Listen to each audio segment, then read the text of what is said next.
नमस्ते दोस्तों, स्वागत है आपका हमारे चैनल पे। आज हम बात करने वाले हैं एक ऐसे संकट की जो पूरी दुनिया को हिला रहा है।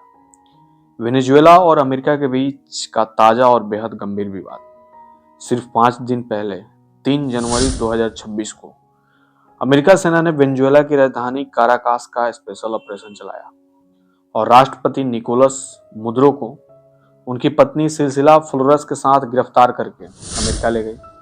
अब अमेरिका राष्ट्रपति डोनाल्ड ट्रंप खुलकर ये कह रहे हैं कि अमेरिका वेनेजुएला के तेल को अनिश्चित काल तक कंट्रोल करेगा और देश के फैसले लेगा, सालों तक वहां की सत्ता चलाएगा।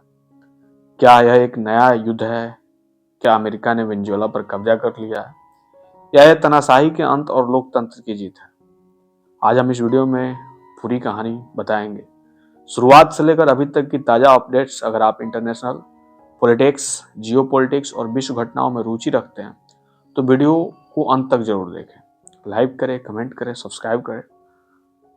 दोस्तों, सबसे पहले समझते हैं कि वेनेजुएला आखिर है और कहां है और क्यों इतना महत्वपूर्ण है। वेनेजुएला दक्षिण अमेरिका में स्थित एक देश है और दुनिया के सबसे बड़े प्रमाणित तेल भंडार वाला देश है। ओरिनोको बेल्ट में अरबों बैरल तेल दबा हुआ है, लेकिन पिछले 2 दशकों से यहाँ लगातार संकट चल रहा है।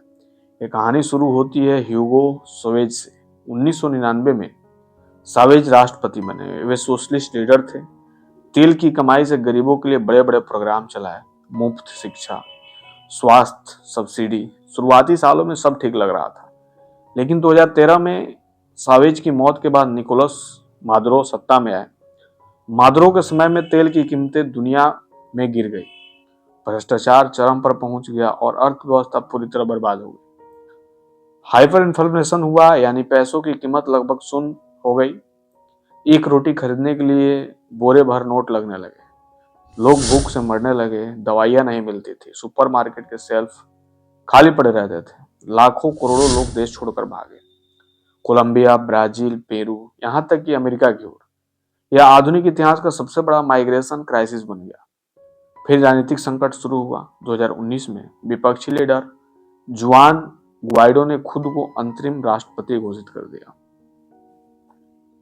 अमेरिका ने उन्हें तुरंत सपोर्ट किया, मादुरो पर कड़े सैंक्शंस लगाए और उन पर ड्रग ट्रैफिकिंग के गंभीर आरोप लगाए, लेकिन मुदुरो सत्ता में डटे रहे। रूस, चीन, ईरान, क्यूबा जैसे देशों का समर्थन मिलता रहा। 2024 में चुनाव हुए।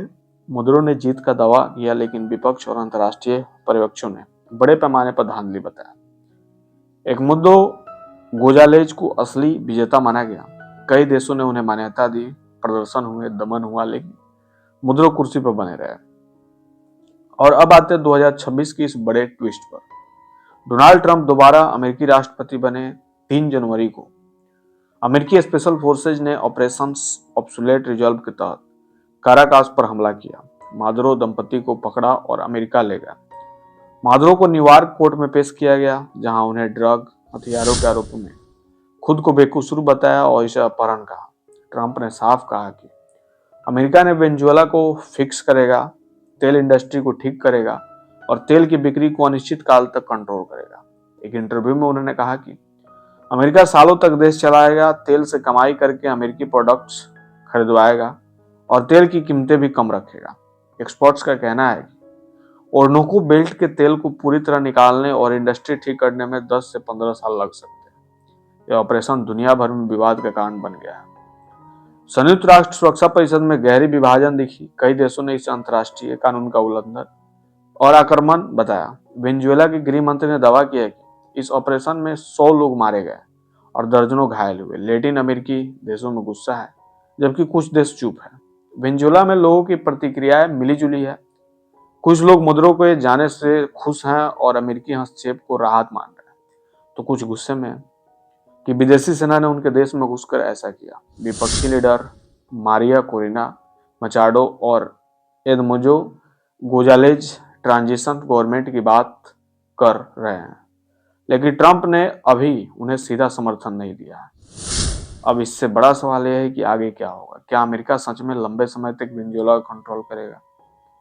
तेल की कमाई से देश की अर्थव्यवस्था सुधरेगी या नया संकट पैदा होगा? क्या यह इराक या अफगानिस्तान जैसे लंबे ऑपरेशन में बदल जाएगा? मानवाधिकार संगठन चिंतित है, निवेशक उत्साहित हैं और पूरी दक्षिण अमेरिका की स्थिति पर सवाल उठ रहे हैं। दोस्तों, यह एक ऐतिहासिक जियोपॉलिटिकल घटना है। एक तरफ तेल की शक्ति की चाहत, दूसरी तरफ संप्रभुता और अंतर्राष्ट्रीय कानून का सवाल। तो दोस्तों, ये थी वेनेजुएला अमेरिकी संकट की पूरी और ताजा कहानी। आप क्या सोचते हैं, अमेरिका का ये कदम सही था या गलत? क्या इससे लोकतंत्र आएगा या नया उपनिवेशवाद? अपनी राय कमेंट में जरूर बताएं। अगर आपको वीडियो पसंद आया है तो लाइक करें, शेयर करें और चैनल को सब्सक्राइब करें ताकि ऐसे अपडेट्स आपको सबसे पहले मिले। अगले वीडियो में हम मिलते हैं किसी नए और महत्वपूर्ण टॉपिक पर। जय हिंद, धन्यवाद।